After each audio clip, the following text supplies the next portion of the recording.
Welcome to Status Check with Spivey, where we talk about life, law school admissions. I'm your host, Mike Spivey. Today, I'm going to be interviewing Barb, who incidentally, we're going to change a few things about Barb just to keep her anonymous through the process. But we're going to do a 4 or 5 roughly part series. Barb has yet to apply. She'll soon be applying.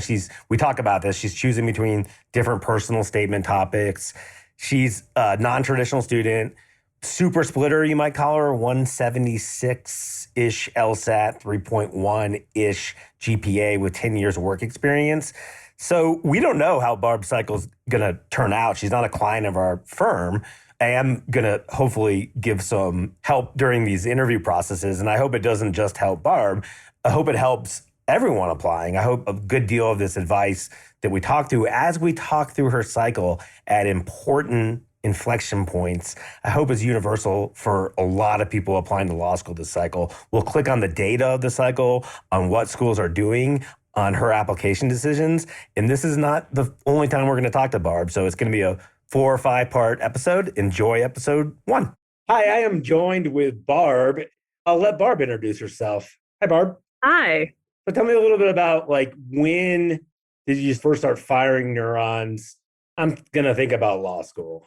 Yeah, well, I finished undergrad 10 years ago, and it was something I had considered then. It had been recommended to me. I considered it, but it seemed like a lot of work and frankly, a lot of money that I didn't have as the college student then. So I entered the workforce, had some thoughts about it. And with COVID shutting things down, being at home more, it made me reassess my priorities. And I decided to just start off by studying and taking the LSAT and seeing how that went. So I started that almost a year ago now, fall of 2020. Correct me if I'm wrong, but 10 years ago when you graduated, were you at a top 10, top 20 college or no? Oh, absolutely not. Okay. This is interesting, Barb. About 30 years ago, 20 years ago, most admissions decisions were made by faculty admissions committees. And U.S. News rankings weren't so prominent and faculty admissions committees weren't so numbers obsessed. So if you had gone 15 years ago, 20 years ago to a Princeton, a Stanford, or Harvard, you might get a substantial bump. Now, if you went to an Ivy League school or a top 10 school, I went to Vanderbilt, they're like 14th. Maybe if I applied to law school, having gone to Vanderbilt would give me like a feather on the scale. So you can not worry so much about that. Plus, you're 10 years removed. Yes, exactly. Right. So correct me if I'm wrong, 10 years ago, we were still kind of in the legal employment recessive hiring economy. Is that right? Yeah, I graduated into the Great Recession. So you found a job?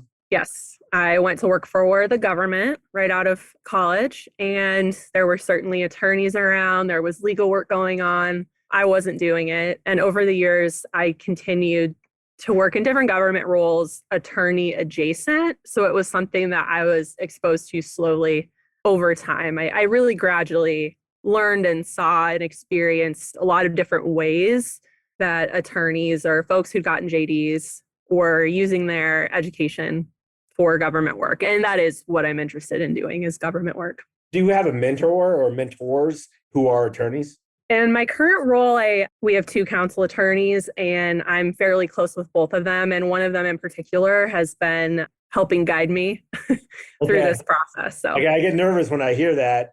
There are some incredibly well-meaning attorneys who give horrible admissions advice. We'll try to give you some free advice here that hopefully... To be honest, they're both leery of someone going to law school because they're both the types that went straight from undergrad or nearly straight from undergrad. And in many ways, I think we're the opposite of me, where they didn't necessarily know what they were going to do with it when they finished and graduated with a bunch of debt and kind of had to struggle to get into the market.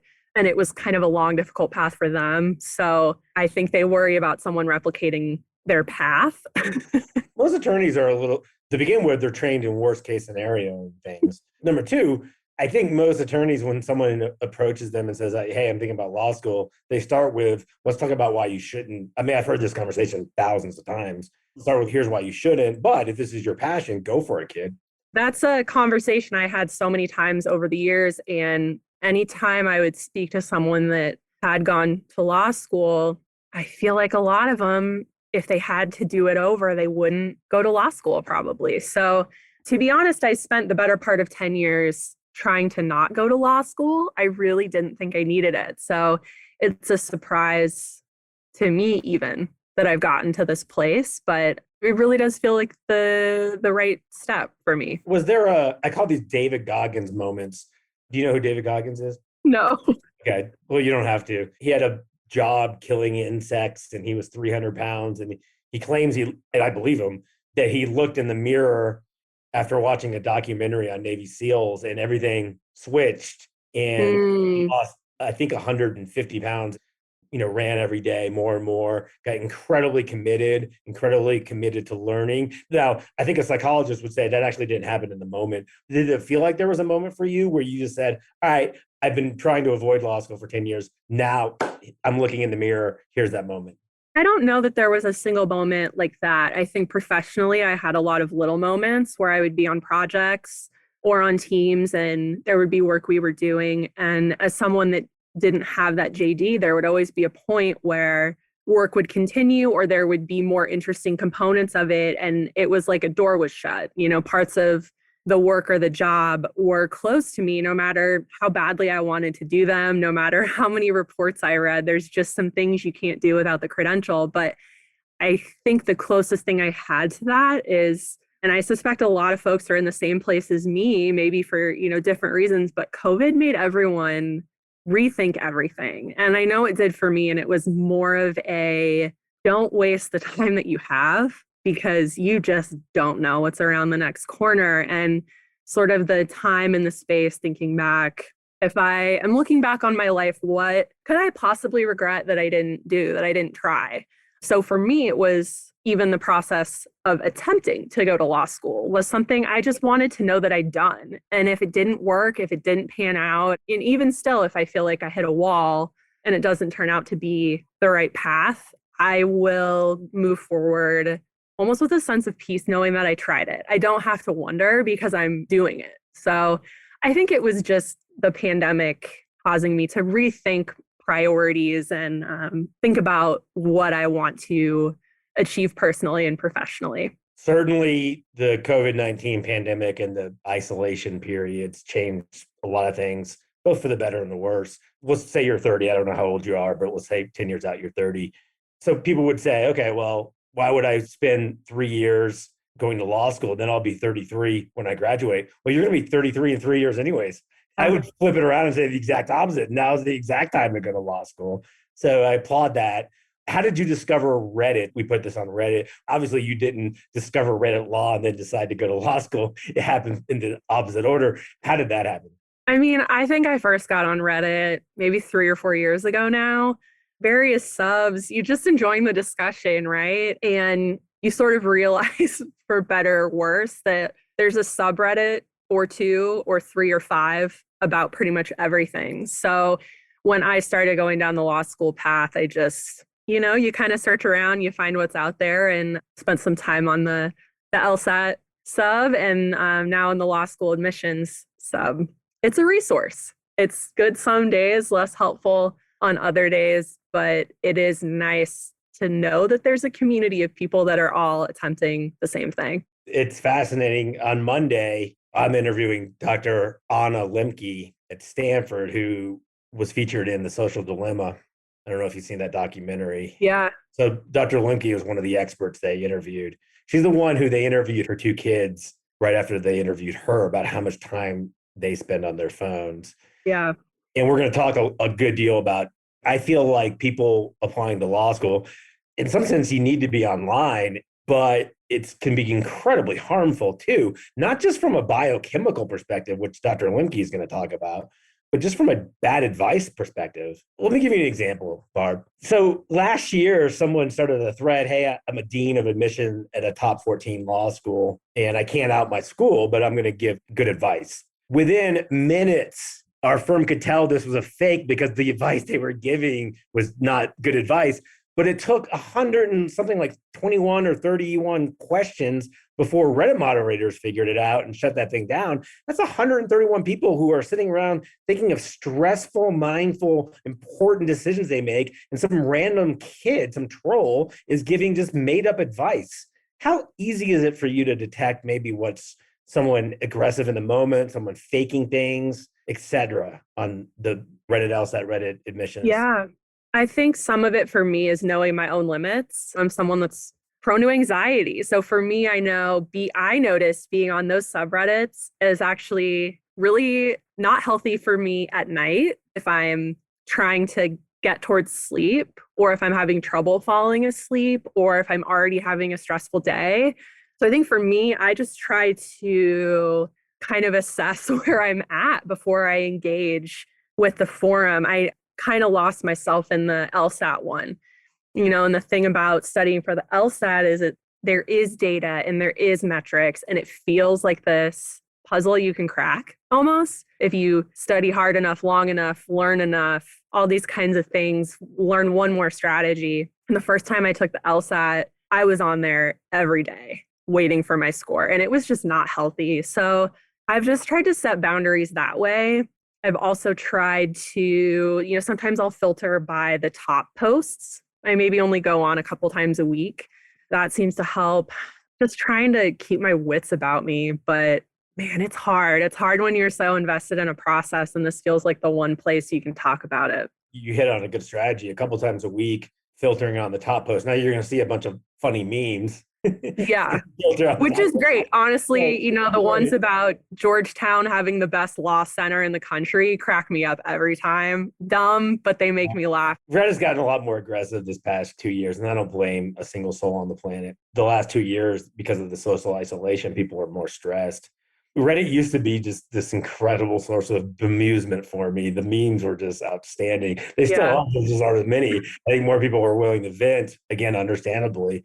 Okay, so you're applying. It's 10 years ago. What's your LSAC computed GPA, and what's your LSAT, roughly? Just those numbers. Yeah. My undergrad GPA is a 3.1, and my LSAT score, my top LSAT score is 176. Okay, and how many times did you take it? Technically 3, but the first time I took it, I had major technical issues. So my score was canceled and I was registered for the next testing date. So I have 2 scores. I think the average is something like 1.9 or 2, whatever points better, because people get more comfortable. They've seen game day. Are you 6 or 7 points higher on your second take? Yes. So you probably want to write an addendum. I will. When my score was canceled, I was only offered one date to retake the test, and it happened to coincide with an extremely busy period at my job. So it was just poor timing. I never would have chosen that date for myself, but it can be a 1-paragraph addendum, just take a little bit of ownership, but also talk about how your life was crazy. The schools will care about the 176, particularly this cycle where scores 170 to 180 are down versus last cycle, and they're going to keep going down further, I would predict. Obviously, I can't make 100% predictions about the future, but I think that they're going to keep going down. I think we're going to see 170 to 180 down pretty significantly from last year, maybe 10% down from last year. That's significant. What's interesting is I looked at the individual data points. This is not for you, Barb. This is for sort of everyone else. 169 right now is currently up 18%. It'll be interesting to track that number to see what happens. Okay, so you have a 176 high, a 3.1. What are some of the schools you're applying to? I'll be applying to Ohio State University, University of Wisconsin, applying to some schools in the Chicago area. I do currently live in the Midwest. We have family around there, so that's why those schools are in play as well. I'll be applying to some of the Boston schools, Boston College, University of Boston. With the LSAT score I was able to get, I'm going to throw in some reach schools too. Harvard, Yale, University of Chicago, University of Michigan.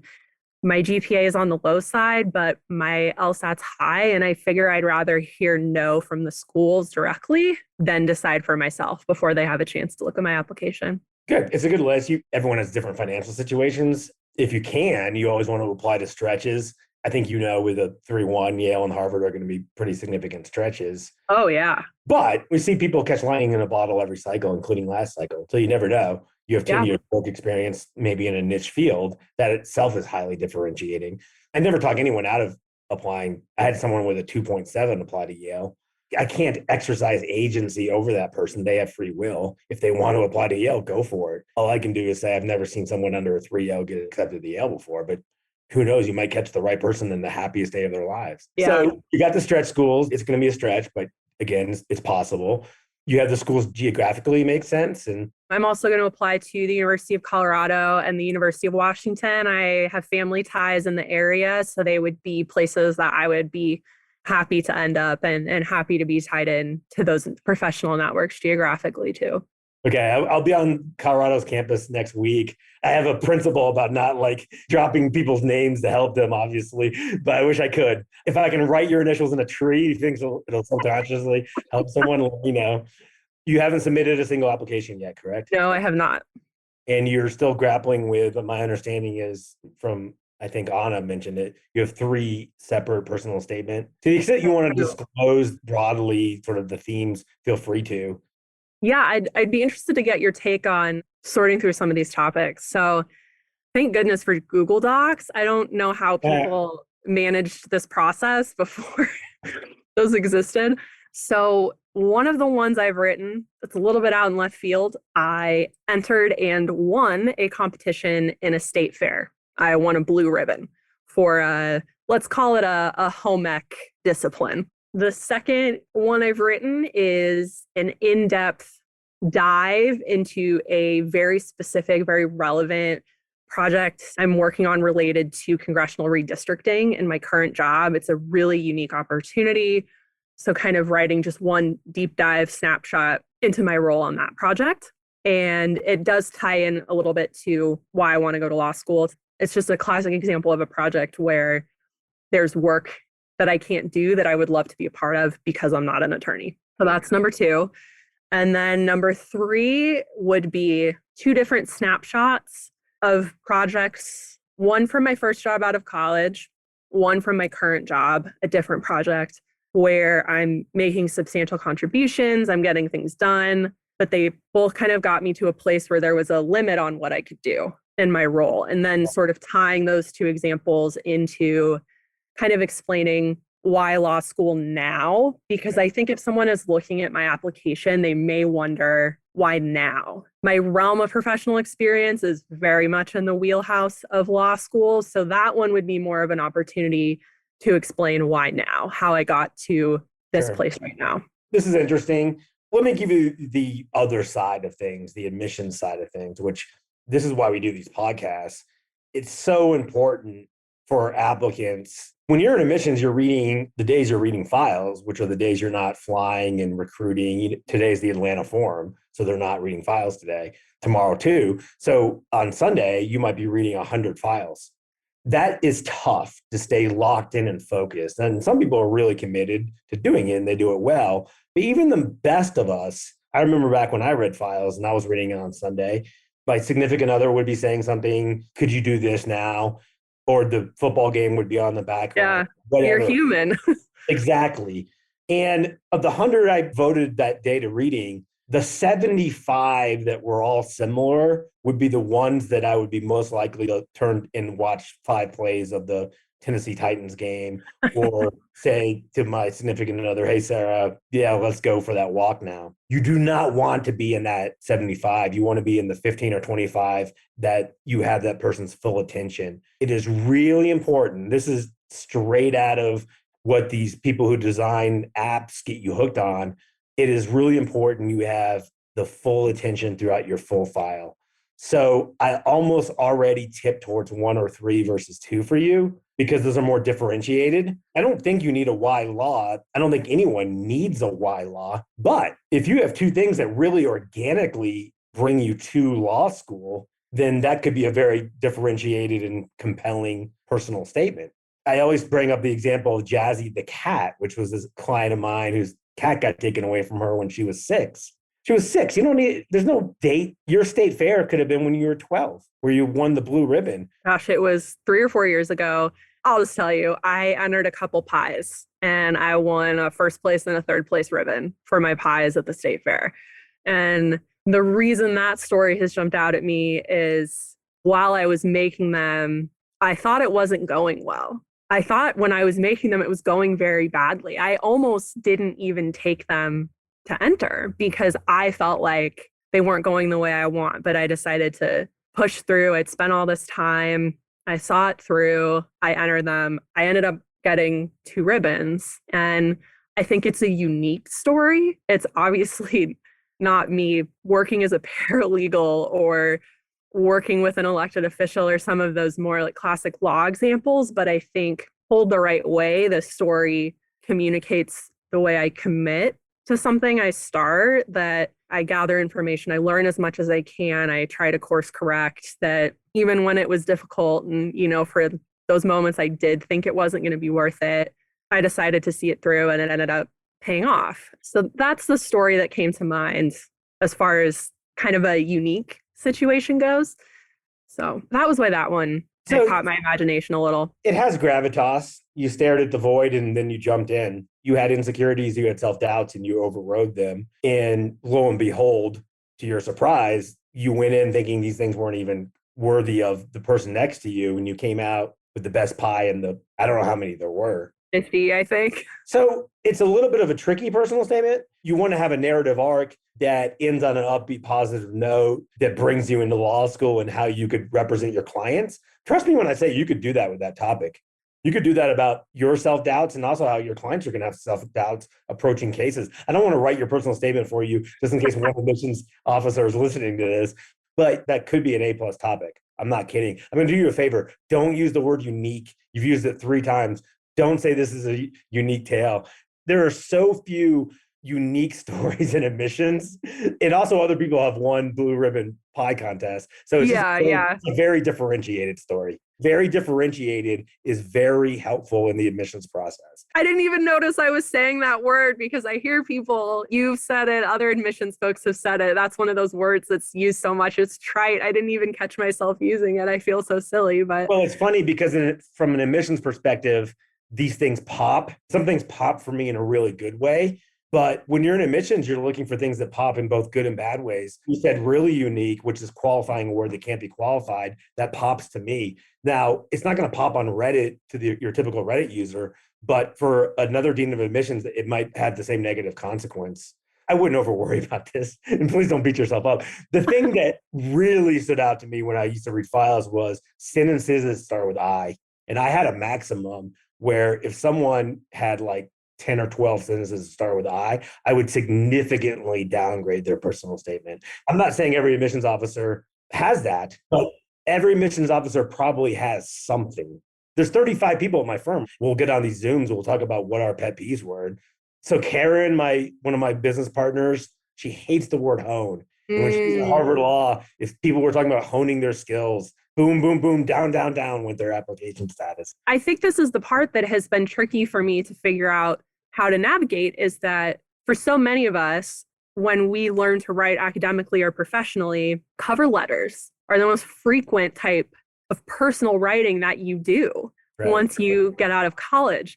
And in many ways, it appears you might think that a cover letter and a personal statement are serving a similar purpose, but they're not the same. Going back to you were saying the pet peeve about the word hone, I think of that as being a word that you use in cover letters a lot. You talk about honing a certain skill in a workplace, or you worked in a unique environment or something like that. And I think differentiating between a cover letter and a personal statement has been one of the bigger struggles about working on my application materials, and something that has been very surprising to me that it is so difficult. Think of it like this. A cover letter is like a business school assignment. It's got bullet points, so it's objective and it's points in time.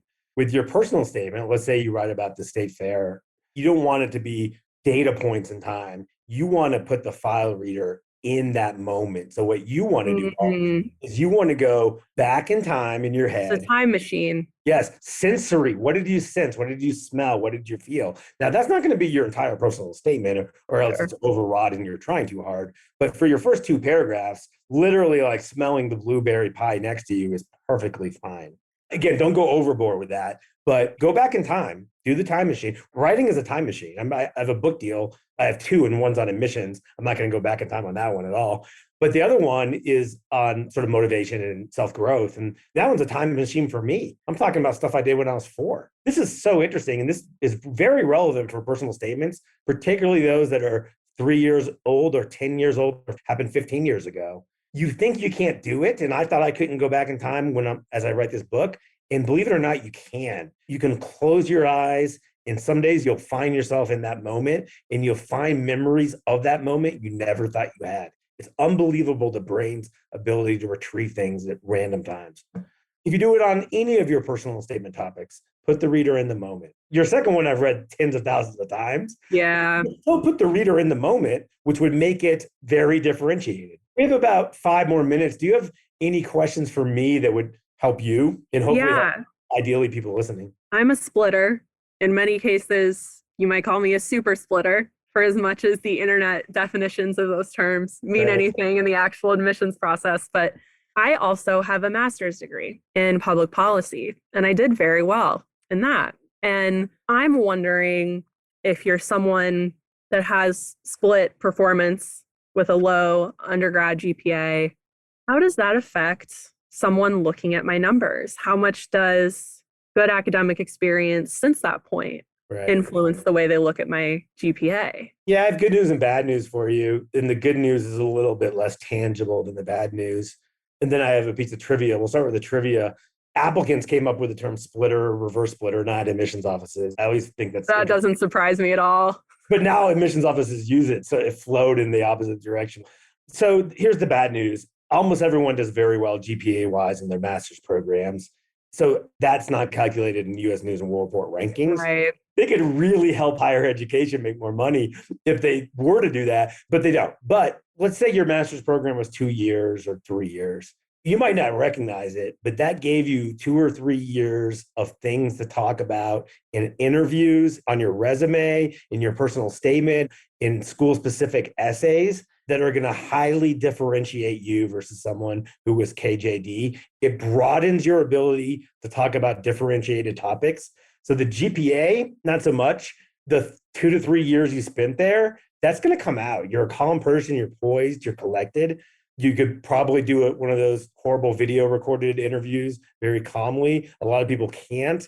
A lot of people feel worse about the process. They feel imposter syndrome-esque versus Dunning-Kruger-esque as they go through the process. And you're more immune. You're less apt to that because of your 7 years work experience, 3 years master's experience, et cetera. So it'll help in small ways that you might not even recognize. Yeah, that's a good point. I think if someone were to come to me, someone that was applying older or considering applying older, and I'm not even in yet, so, what do I know? But I think the best part about applying now is that I have a much better sense of self. And I know that this admissions process isn't actually a reflection on me as a person or my worth as a person. And I know for me, if I tried to do this at 20, 21, 22, it would erect me. So I think that has been a great realization to have in the process. And I think that's something that older applicants may have a leg up. Well, to begin with, Barb, you're going to get admits, you're going to get waitlists, and you're going to get denied. With your phenotypic numbers, that is very typical. So get ready for it. Oh, yeah. You'll have happy days and you'll have down days. You mentioned not being able to do this at 22. Some people are well equipped, and I wouldn't be able to do it. I just remember interviewing Dr. Gabor Mate for our podcast. He's world renowned in what he does. And I remember when I interviewed him, I talked about handling rejection. And I remember he said when I applied to medical school, he's 78. He said, to this day, I don't know if I could handle rejection. So at 78, this world famous best-selling author of In the Realm of Hungry Ghosts, who's been on every talk show there is, and if you Google his name, 10 million things come up. He couldn't handle rejection at 78. So this is not just for you, but it's for everyone. This process has tremendous ups and downs. And I think the best way to end on is most people in this cycle are going to have great days and bad days, and you'll make it through the bad days. And when you have the great days, go out and celebrate or live in the moment, live in the present, take joy in them. And on your bad days, don't go on Reddit. Don't do it. Yeah, especially don't rant against the school, because the worst case scenario is on your worst day, you go rant against the school and you say things you regret saying. That school figures you out. And there is an LSAT infractions committee. And if you say the worst kinds of things, I've seen people harm themselves, not just with one school, but with all schools. It's very rare, but it can happen. Yeah, don't do it. Okay, so we'll end on a calm note. There's going to be good days. Those are great days to post on Reddit. People will cheer for you, and it's wonderful. Thank you for your time, Barb. Thanks for having me. We're going to do a few more of these as your cycle progresses.